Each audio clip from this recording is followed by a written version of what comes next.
Abrimos nuestras Biblias en la primera carta del apóstol Juan.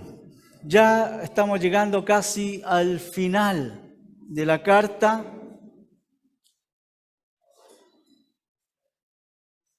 Y Juan está concluyendo su discurso, su argumento. Juan lo que está haciendo, ¿no es cierto?, es invitándonos a considerar a nuestro Salvador, al Señor Jesucristo. La semana pasada terminamos leyendo ahí en el versículo 5 del capítulo 5 la pregunta que nos hacía Juan. Y Juan decía: ¿y quién es el que vence al mundo, sino el que cree que Jesús es el Hijo de Dios? Y en ese punto es que debemos retomar el argumento de Juan, porque él nos está enfrentando a eso, a lo que creemos. Y les invito a seguir leyendo ahí en el versículo 6. Juan dice: este es el que vino mediante agua y sangre, Jesucristo, no solo con agua, sino con agua y con sangre. Y el Espíritu es el que da testimonio, porque el Espíritu es la verdad. Porque tres son los que dan testimonio en el cielo: el Padre, el Verbo y el Espíritu Santo. Y estos tres son unos. Y tres son los que dan testimonio en la tierra: el Espíritu, el agua y la sangre. Y los tres concuerdan. Si recibimos el testimonio de los hombres, mayor es el testimonio de Dios, porque este es el testimonio de Dios, que Él ha dado testimonio acerca de su Hijo. El que cree en el Hijo de Dios tiene el testimonio en sí mismo. El que no cree a Dios ha hecho a Dios mentiroso, porque no ha creído en el testimonio que Dios ha dado respecto a su Hijo. Y el testimonio es este, que Dios nos ha dado vida eterna, y esta vida está en su Hijo. El que tiene al Hijo tiene la vida, y el que no tiene al Hijo de Dios no tiene la vida. Si prestó atención a lo que acabamos de leer, hay una palabra que se repite por lo menos 10 veces en el texto que acabamos de leer. ¿Cuál es esa palabra? Testimonio. Testimonio. Porque lo que quiere hacer Juan es enfrentarnos con lo que nosotros creemos, y nos está enfrentando con una verdad que ha sido demostrada, que ha sido confirmada. En la primera sección, los versículos 1 al 5, Juan estaba poniendo el énfasis en el hecho de confiar en Jesucristo. Una persona que confía en Cristo, que ha nacido de nuevo, puede vencer al mundo, nos decía Juan. Eso es lo más básico de nuestra fe. Si no creemos, no hay experiencia cristiana, no hay nada. ¿Y por qué Juan hace tanto énfasis en esto? Porque recuerde que se está levantando esta falsa doctrina, esta falsa filosofía llamada los gnósticos. Está incipiente en este momento cuando Juan está escribiendo su carta. Están levantándose estos filósofos que están diciendo: aquí está Jesús, un gran hombre, un hombre especial, un hombre extraordinario.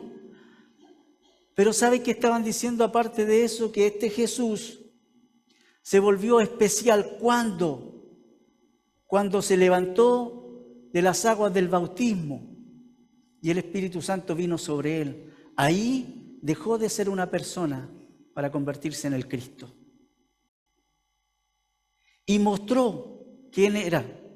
Mostró que era el Cristo, el Hijo de Dios, hasta el momento en que fue crucificado. Allí es que el Cristo salió de este hombre. Es por eso que cuando Cristo estaba en la cruz, clamó: Dios mío, ¿por qué me has desamparado? ¿Por qué me has abandonado? Eso es lo que decían estos filósofos. Esto es lo que decían estos hombres tratando de engañar a los hijos de Dios. Es por eso que Juan quiere poner mucho énfasis en esto. tenemos testimonio de que Jesús es el Hijo de Dios, el Cristo. Ese énfasis es lo que quiere hacer. Juan quiere refutar esta enseñanza. Y para refutar esta enseñanza presenta dos testigos, que en realidad son 4, pero él lo presenta en 2 grupos. Lo presenta en 2 grupos. Fíjense, el primer testigo o los primeros testigos que presenta Juan son aquellos que van a mostrar el testimonio de la vida de Cristo. Y él dice lo siguiente ahí en el versículo 6. Este es el que vino mediante agua y sangre, Jesucristo. No solo con agua, sino con agua y con sangre. Pero aquí tengo agüita.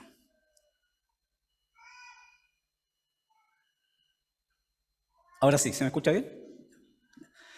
Detengámonos un poquito aquí.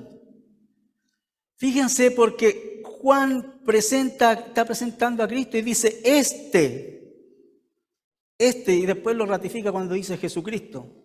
Este es el que vino, Jesucristo. Jesucristo es el que vino. Recuerda que antes Juan había dicho que Jesucristo había sido enviado por el Padre. ¿Y recuerdan la palabra que utilizaba cuando dijo que había sido enviado? La palabra apóstol. Que Jesús había sido enviado por el Padre con un propósito, y Juan lo quiere volver a marcar aquí. Este Jesucristo que vino con un propósito. Con un propósito bien marcado. Y lo interesante, fíjense, es que el verbo que utiliza Juan para hablar de la venida de Jesús es un verbo en tiempo pasado. Porque dice, este es el que vino. Y Juan utiliza este tiempo pasado para indicar que la venida de Jesús es un evento que ellos vieron, un evento histórico, que es irrefutable, que nadie lo puede negar. Él comenzó diciendo, ¿recuerdan capítulo 1, versículo 1? Lo que nosotros hemos visto y hemos oído, lo que contemplaron nuestros ojos, es irrefutable. Todo el mundo lo vio, todo el mundo sabe que Jesús vino. Y eso es lo que quiere marcar Juan inmediatamente. No es una historia, no estamos hablando acerca de una fábula, de una historia, de un cuento, no, es algo real. Este es el que vino, fíjate, mediante agua y sangre. Y Juan lo que inmediatamente está marcando es algo muy especial aquí, respecto a la vida de Jesús. Agua y sangre. ¿Qué piensan ustedes que se está refiriendo Juan? Porque fíjate, no solamente él dice esto, dice, este es el que vino mediante agua y sangre, Jesucristo. Está diciendo, ¿no es cierto? No solo con agua, sino con agua y con sangre. No es que vino solo con una de esas dos cosas que él está mencionando, sino con ambas, agua y sangre. ¿Qué piensan ustedes que es a lo que se está refiriendo Juan al hablar del agua y de la sangre? Recuerden que está hablando de la vida de Cristo. ¿Perdón? Sí, que se hizo hombre y que habitó entre nosotros. Pero, ¿perdón?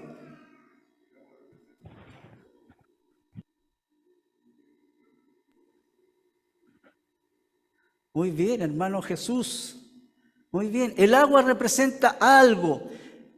Cuando tú estudias la vida de Cristo o la cristología, vas a entender que el ministerio público del Señor Jesucristo empieza en un momento específico. ¿Cuándo? Cuando Jesús llega al Jordán, cuando Juan el Bautista lo presenta ante todos diciendo, he aquí el Cordero de Dios que quita el pecado del mundo. Y la Escritura dice que Él descendió a las aguas junto con Juan y fue bautizado. Eso lo pueden ver ahí en Mateo capítulo 3. Y ahí cuando Jesús fue bautizado, ocurrió un evento visible y audible para todos. ¿Cuál fue?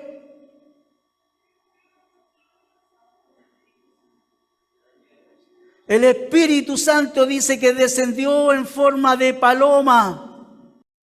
Lo vieron, se posó sobre Jesús y escucharon la voz del cielo que dijo: este es mi Hijo amado, en quien me complazco.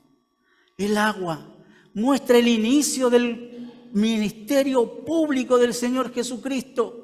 Desde en ese momento en adelante es que el Señor Jesucristo empiezan a registrar los evangelios, los milagros, las señales, los discursos, todo lo que el Señor Jesucristo hizo públicamente y queda registrado.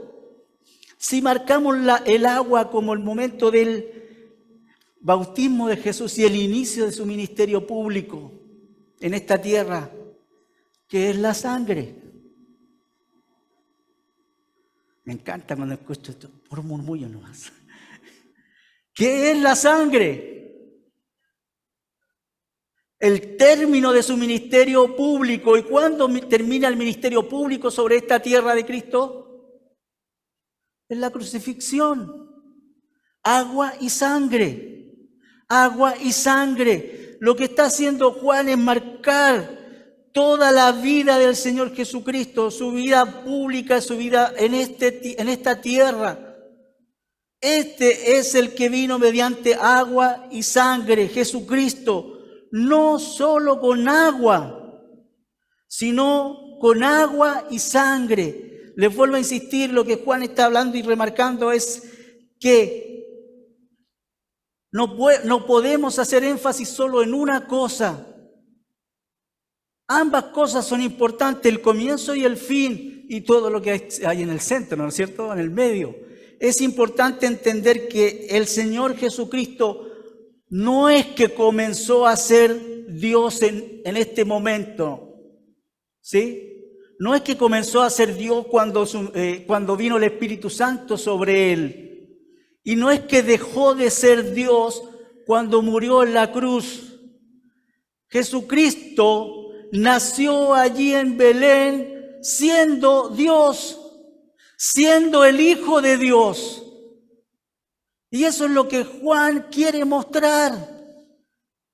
No es que hay un momento en la vida de Cristo en el cual Él es Dios. Toda su vida es así. En toda su vida Él mostró ser el Hijo amado de Dios, el unigénito del Padre. Cuando Cristo salió del bautismo o ingresó al agua, ya era Dios. Cuando Cristo murió en la cruz y resucitó al tercer día, mostró que era Dios y que seguía siendo Dios. No hay ninguna duda de eso. Y por si, como decimos nosotros, por si ¿tienen alguna duda de esto? Fíjate lo que continúa diciendo Juan. Y el Espíritu es el que da testimonio, porque el Espíritu es, ¿qué? La verdad. El Espíritu. Juan pone por delante al Espíritu de Dios. Él es el que da testimonio. Es bien interesante, y especialmente, en toda la Biblia, ¿no es cierto? Porque no quiero que me rete el profe, el pastor Jensen, ¿no es cierto? En toda la Biblia es muy importante fijar tu atención en los verbos, en las conjugaciones, en los tiempos verbales. Fíjate, cuando dijimos que Juan habló de que el Señor Jesucristo vino, lo hizo en tiempo pasado. Y ahora habla del Espíritu que da testimonio y lo hace, ¿sabes cómo? ¿En qué tiempo? Tiempo presente. En el tiempo presente. Para hacernos entender que el Espíritu Santo está hoy dando testimonio. no solo en el tiempo en que Juan escribió, sino que hoy, año 2022, el Espíritu Santo está dando testimonio de que Cristo vino, o de que el Hijo de Dios vino a este mundo y habitó entre nosotros, vimos su gloria. Hoy le conocemos porque es el Hijo de Dios. El Señor Jesucristo lo dijo de la siguiente forma, fíjense, y lo registra el mismo Juan en su Evangelio, cuando él escribe allí en el capítulo 15 de Juan y el versículo 26, él dice lo siguiente: cuando venga el Consolador, ¿quién es el Consolador? El Espíritu, ¿cierto? Cuando venga el Consolador, a quien yo enviaré del Padre, es decir, el Espíritu de verdad que procede del Padre, Él, ¿qué dice? Dará testimonio de mí. Fíjate qué interesante, fíjense en el tiempo verbal que el Señor usa. En el futuro, porque el Espíritu Santo todavía no había venido. El Señor les estaba explicando a sus discípulos en ese momento: es necesario que yo me vaya. Cuando yo me vaya, el Espíritu va a venir, el Consolador, aquel que el Padre va a enviar. Él es el que va a dar testimonio de mí. Él es el que va a anunciar quién soy yo. Ahora, querido, el Espíritu no es que el Espíritu solo dio testimonio a partir de ese momento, siempre. El Espíritu Santo, viviendo en la vida de Cristo, mostró testimonio de Cristo. Cuando el Señor Jesucristo nació, ¿qué fue lo que el ángel le dijo a María?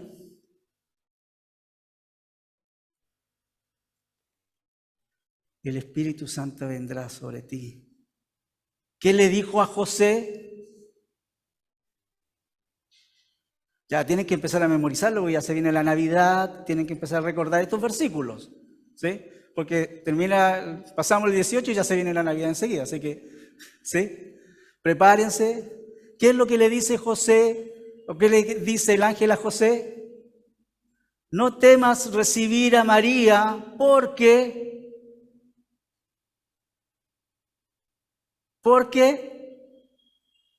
lo que tienes ha sido engendrado por el Espíritu. La misma verdad, el Espíritu interviniendo en la vida de Cristo, mostrando públicamente que Él es el hombre que ha sido guiado por el Espíritu, aquel que fue anunciado por Isaías, ¿cierto? Y dice: se levantará un vástago de la raíz de David, en quien el Espíritu de Dios morará. El Espíritu da testimonio del nacimiento de Cristo, el Espíritu da testimonio del bautismo, ¿no es cierto? Públicamente el Espíritu desciende sobre Jesús, lo mencionamos recién. El Espíritu da testimonio acerca de las enseñanzas de Jesús. ¿Recuerdan cuando Jesús llegó a la sinagoga allá en Nazaret y le dieron el rollo para que lo leyera? Y él leyó, y obviamente todo controlado por la soberanía de Dios, ¿no es cierto? El libro de Isaías. Y exactamente el mismo pasaje que acabamos de leer. En mí reposará el Espíritu de Dios. ¿Y qué es lo que les dice Jesús a los fariseos ahí, a los asistentes a la sinagoga? Hoy se ha cumplido esta palabra frente a ustedes. El Espíritu dando testimonio de Jesús. El ministerio de Jesús fue guiado por el Espíritu. Tú lo puedes ver claramente, ¿no es cierto?, cómo el Espíritu movía a Jesús, o cómo Jesús se movía según el Espíritu le iba guiando. El testimonio del Espíritu Santo en la vida de Jesús es trascendental, porque son uno. Porque la Trinidad es triunidad. ¿Sí? No son tres personas diferentes, son una triunidad. Fíjate lo hermoso que es este pasaje, me encanta, porque Juan dice cosas así como muy fácil, ¿no es cierto? Pero cuando las empezamos a profundizar, wow, uno podría meterse y meterse, ¿no es cierto? Porque fíjate, él dice, el Espíritu es el que da testimonio, porque el Espíritu, ¿qué dice? Es la verdad. Juan no dice, el Espíritu es una verdad, ¿no? No dice, el Espíritu posee la verdad o tiene la verdad. ¿Qué dice? Es la verdad, es la verdad. La verdad está intrínsecamente ligada al Espíritu. Habla de que Él es la verdad. Y listo, no hay nada más que refutar ahí. El Espíritu, Cristo Jesús vino y habitó entre nosotros, vimos su gloria, su vida da testimonio de Él. Todo lo que Él hizo desde el momento de su bautismo hasta el momento de su crucifixión y su resurrección muestran que era el Hijo de Dios. Si eso no nos basta, el mismo Espíritu de Dios da testimonio. Eso es lo que está diciendo Juan. Continúa el texto diciendo, porque 3 son los que dan testimonio en el cielo. Quiero parar aquí porque no quiero meterme en la pata de los caballos. Simplemente quiero mencionarles que si usted estudia este pasaje, hay muchos comentaristas que van a decir que la siguiente sección del versículo 7, desde la palabra, ¿no es cierto?, el Padre, hasta el final, ¿no es cierto?, cuando dice los testimonios, en la tierra, no están los escritos originales. Y que es un agregado de los traductores al texto. Y como todos los comentaristas casi todos están de acuerdo en eso, vamos a hacerles caso, ¿sí? Así que podríamos leer el texto de la siguiente forma, porque 3 son los que dan testimonio en el cielo. Versículo 8, el Espíritu, el agua y la sangre, y los 3 concuerdan. Ahora, según lo que yo estudié, ¿no es cierto?, esa lectura que yo le acabo de hacer es la más acorde con el texto, ¿sí? Y no es que, porque muchas veces tomamos este texto para hablar acerca de la Trinidad. Juan habla en todo su texto acerca de la Trinidad. Así que si dejamos esta porción del texto fuera del versículo, no estamos cometiendo ninguna blasfemia, ¿sí? Lo que Juan está diciendo, ¿no es cierto?, es que en la vida de Cristo, Dios Padre, Dios Hijo y Dios Espíritu Santo están latentes en todo momento. El Padre lo trajo, Cristo vivió en este mundo, hizo los milagros, habitó entre nosotros, el Espíritu lo guió y lo glorificó. Es lo que Juan está diciendo en todo su texto. Y como testimonio de esto, fíjense que dice, porque 3 son los que dan testimonio en el cielo, el Espíritu, el agua y la sangre. Ahora, esto es bien importante en la tradición judía y en la ley judía. Nadie podía acusar a otra persona sin testigos. ¿Quiere leer lo que dice la ley? Deuteronomio, capítulo 19. Deuteronomio, capítulo 19. Y el versículo 15 dice así: no se levantará un solo testigo contra un hombre, porque cualquier iniquidad o cualquier pecado que haya cometido, en el caso será confirmado por el testimonio de 2 o 3 testigos. Sí, también lo dice en el capítulo 17, exactamente lo mismo. Capítulo 17 y el versículo 16. versículo 6, 17, 6. Dice, el que ha de morir se le dará muerte por la declaración de 2 o 3 testigos. No se le dará muerte por declaración de un solo testigo. Entonces, fíjense, conforme a la ley, si alguien quería atestiguar a favor de una persona o acusar a una persona, tenía que presentar a lo menos 2 o 3 testigos. Juan dice, si tienen duda, ahí están mis testigos. El agua, la sangre y el espíritu. 3 son los que dan testimonio. 3 son los que dan testimonio. Y Juan dice, además de esto, los 3 concuerdan. Los 3 concuerdan, los 3 dicen lo mismo. ¿Ha visto usted las películas, especialmente estas películas de abogados, de investigaciones, ¿no es cierto?, cuando tienen a un testigo por un lado y al otro por el otro, o los acusados, ¿no es cierto?, y los detectives empiezan a jugar al detective bueno y al detective malo, ¿cierto? Y están tratando de que uno diga algo, ¿para qué? Para encararlo con lo que está diciendo el otro, y si encuentran una pequeña discordancia entre lo que está diciendo el uno y el otro, allí hay que empezar a picar más finito, ¿cierto? Y es exactamente lo que está diciendo Juan aquí. Los 3 concuerdan, no hay nada diferente que diga el uno del otro. Hicimos un careo. ¿Han escuchado esa expresión, no es cierto? Hicimos un careo, los enfrentamos el uno con el otro y dicen exactamente lo mismo. Exactamente lo mismo. Son testigos y son testigos fiables. Son testigos creíbles. Ahora, si tienes dudas respecto a esto, Juan presenta un 4º testigo. Un testigo más. Versículo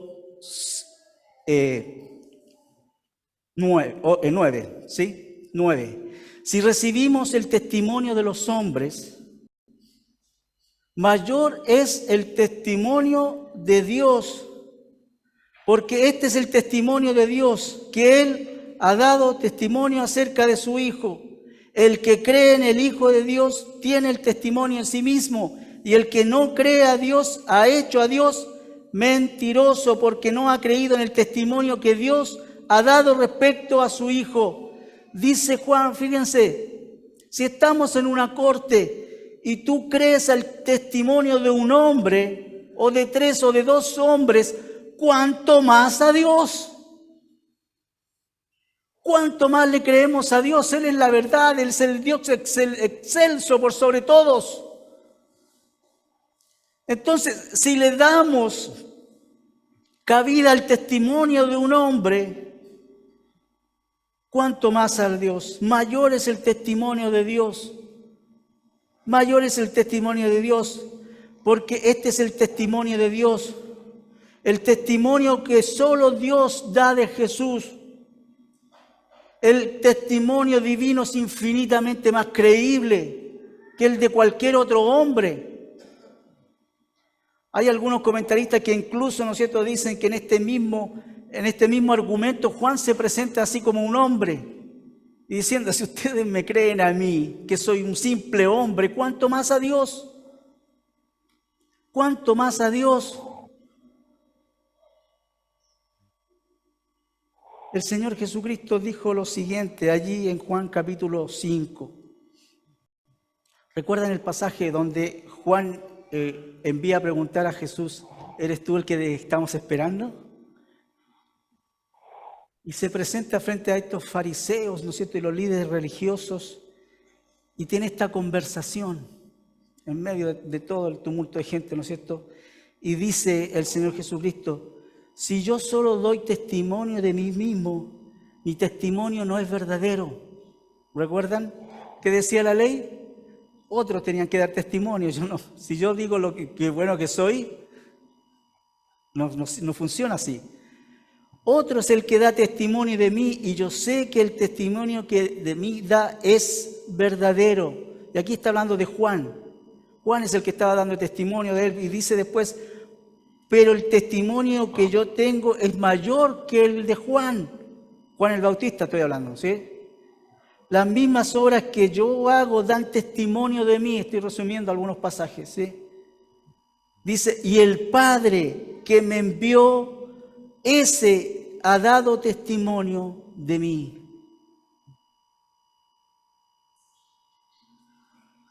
Él pone a Juan el Bautista, un gran hombre, un profeta, reconocido por el pueblo. Dice, si yo quiero dar testimonio de mí, mi testimonio no sirve.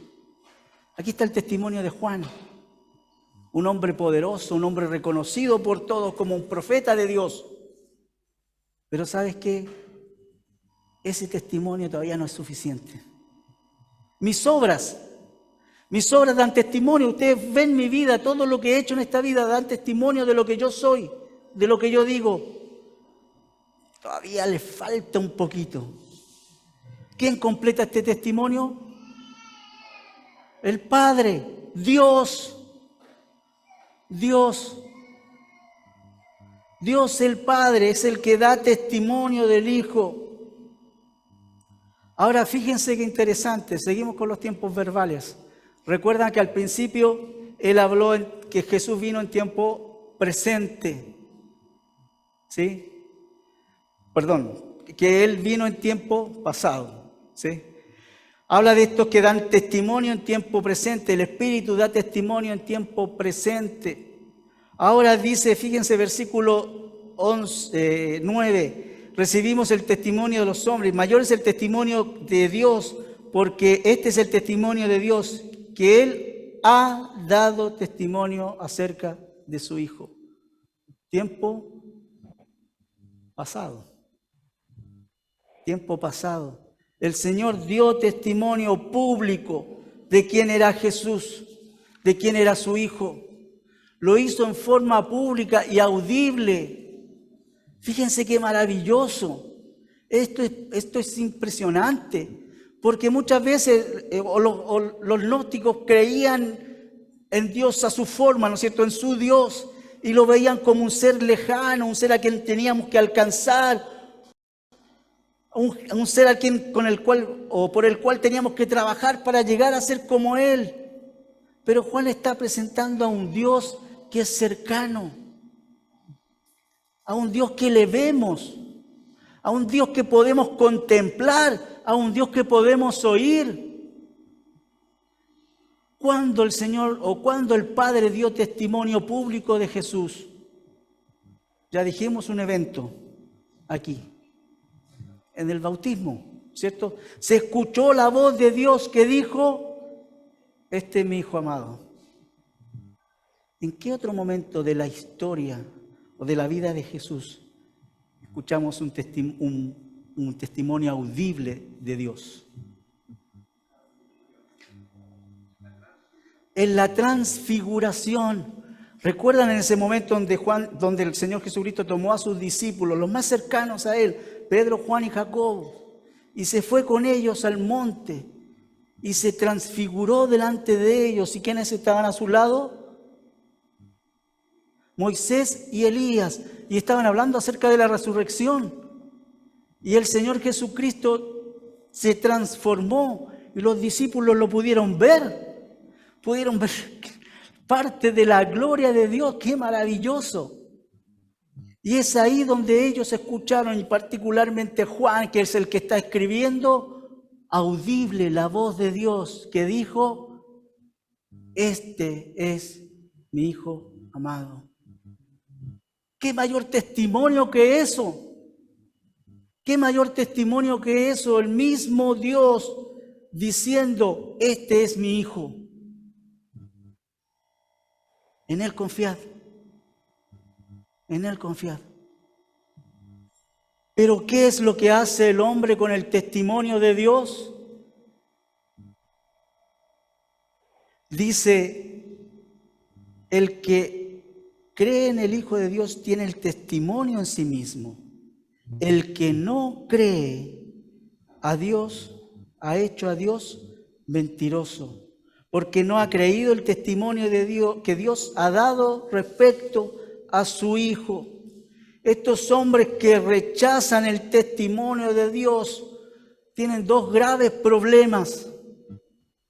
Tienen dos graves problemas. El primer problema es negar al que testifica.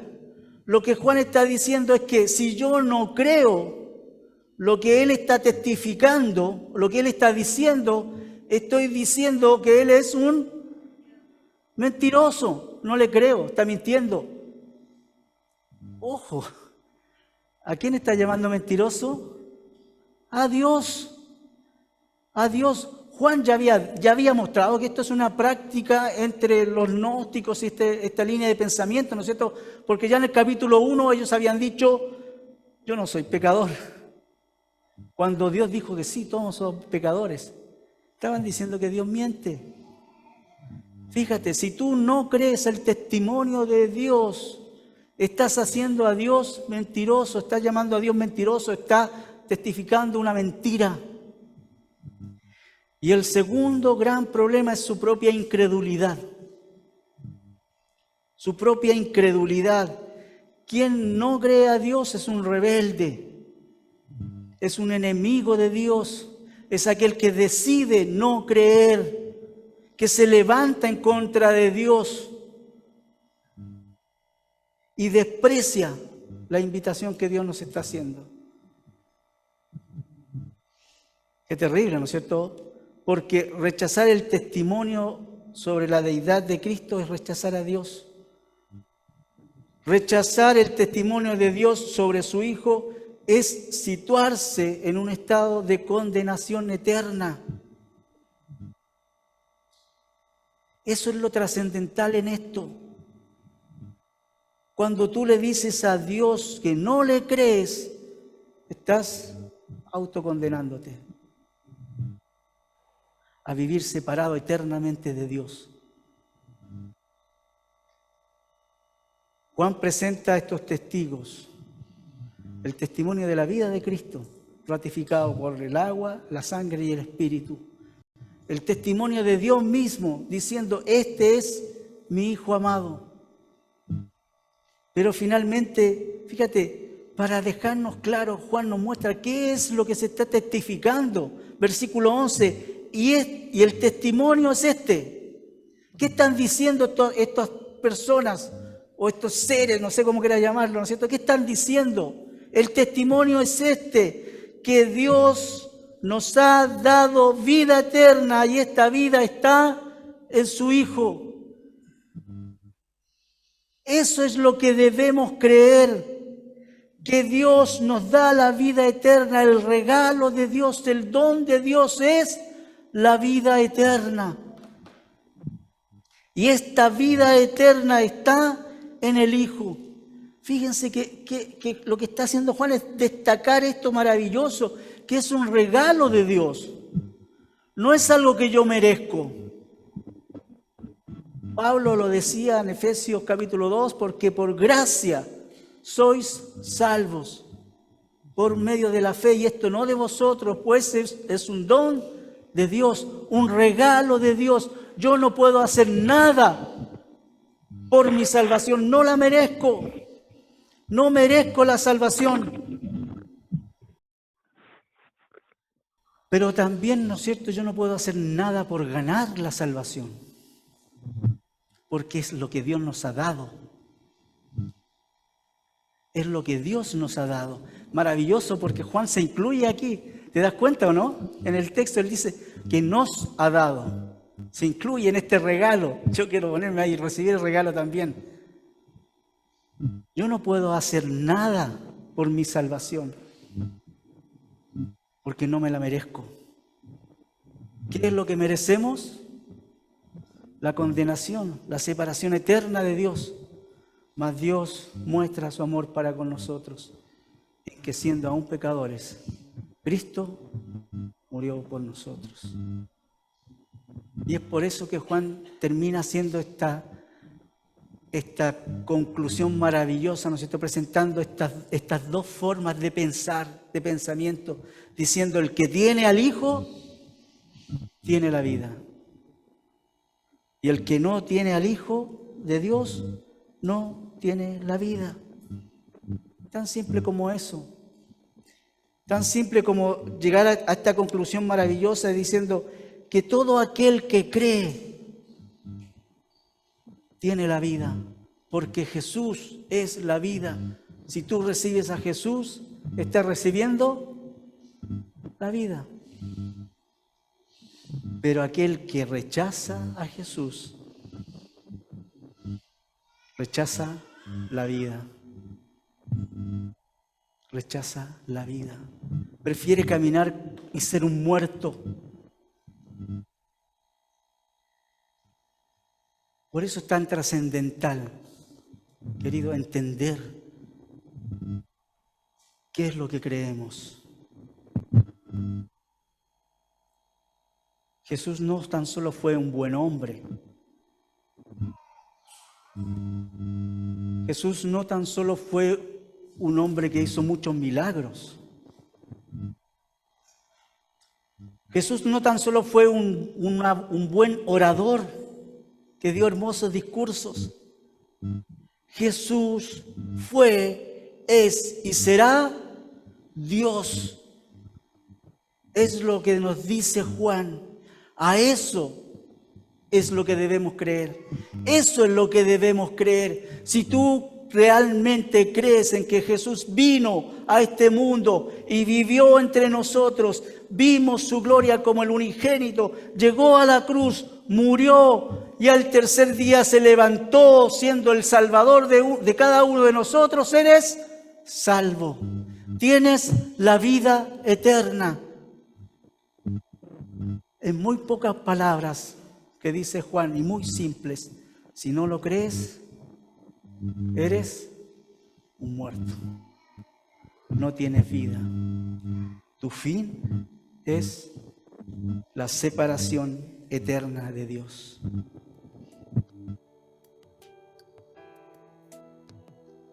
Qué maravilloso es que nosotros podemos